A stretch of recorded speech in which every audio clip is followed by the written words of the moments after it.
ஒரு நிமிட தியானம். தயை பெற்றவர்கள். நீதிமொழிகள் 12:2. நல்லவன் கர்த்தரிடத்தில் தயை பெறுவான். சங்கீதம் 145:9. தயை பெற்ற யோசேப்பு. ஆதியாகமம் 39:21. தயை பெற்ற தானியேல் 1:9. தயை பெற்ற தாவீது. Samuel 1 Samuel 16:22. தயை பெற்ற யோபாபு 2 சாமுவேல் 14:22. தயை பெற்ற ரூத் 2:10. தயை பெற்ற அன்னாள் 1 சாமுவேல் 1:18.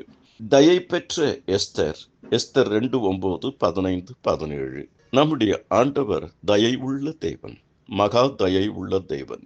அவர் மனிதர் கண்களிலும் அவருடைய கண்களிலும் நமக்கு தயை கிடைக்க செய்வார். இயேசுவானவர் மனிதருடைய தயவிலும் கர்த்தருடைய தயவிலும் விருத்தி அடைந்தார். தாவீது நாளுக்கு நாள் விருத்தி அடைந்தான். சேனைகளின் தேவனாகிய கர்த்தர் அவனோடு கூட இருந்தார்.